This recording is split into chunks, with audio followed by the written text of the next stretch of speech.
नाशिकमधले काही पर्यटक होते, श्रीनगरमध्ये फिरायला गेलेले होते। हे सगळे पर्यटक सुखरूप असल्याची माहिती पर्यटकांनी व्हिडिओ मार्फत दिलेली आहे। त्यांनी स्वतः एक व्हिडिओ केला आणि त्यामार्फत ही माहिती दिली आहे।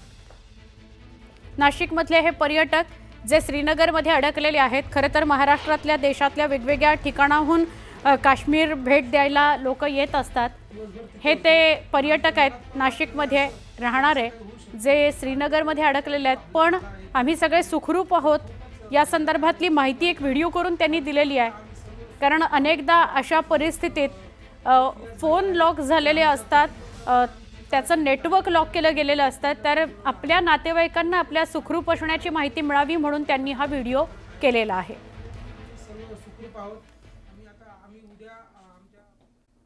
अमरावतीच्या पोलीस कर्मचारी मंगला बोलके आणि त्यांचा 11 जणांचा ग्रुप श्रीनगरमध्ये पर्यटनाकरता गेलेला आहे। सध्या हे सगळे श्रीनगरमधल्या एका हॉटेलमध्ये सुखरूप आहेत अशी माहिती मिळते आहे, पण सगळेच दहशतीखाली आहेत। त्यांना पर्यटन करण्याची इच्छा नाही, त्यामुळे माझ्या पत्नीला आणि मुलाला लवकरात लवकर परत आणा अशी मागणी त्यांचे पती सचिन गायकवाड यांनी केली आहे।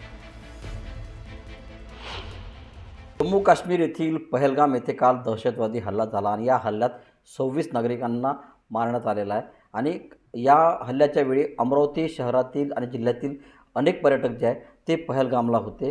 त्यापैकी काही पर्यटक जे आहे आता सुखरूप असल्याची माहिती आहे। त्यापैकी काही पर्यटकांमध्ये मंगला बोलके आणि त्यांच्यासोबत जवळपास 11 महिलांचा जो ग्रुप आहे तो त्या ठिकाणी फिरायला गेलेला होता। मी त्यांच्या घरी आलेलो आहोत, त्यांचे पती आणि त्यांचे काही नातेवाईक आपल्यासोबत आहे। दादा मला सांगा, मंगलाताई आणि त्यांच्यासोबत किती महिला आहेत, ह्या कधी गेल्या होत्या आणि आता तुमचं सकाळपासून त्यांच्याशी बोलणं झालेलं आहे? पहिल्यांदा तुम्हाला जेव्हा दहशतवादी हल्ला झाला माहीत झालं, काय तुमची नेमकी प्रतिक्रिया होती, काय तुम्हाला वाटलं नेमकं?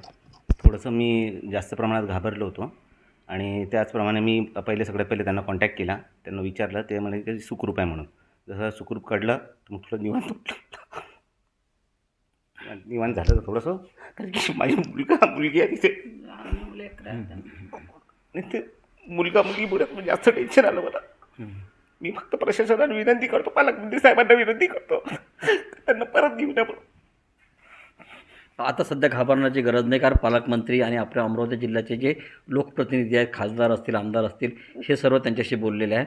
आता त्यांना आणण्याची सुद्धा व्यवस्था ते करतील। आता सध्या ते कुठं थांबलेले आहे, काय तुम्हाला सांगितलं त्यांनी? आणि हल्ला झाला त्यावेळेस हे तिथून निघून आले होते काय? तिथून निघून आले होते, जस्ट त्यांच्या काही तासापूर्वी, काही तासाआधीच निघून आले होते, हॉटेलला आले। जसं मला कळलं मी तसंच बोललो, त्यांच्यासोबत कॉन्टॅक्ट केला, त्यांना विचारलं, त्यांनी सांगितलं एकदम सुखरूप आहे म्हणून। थोडं निवांत झालं मला।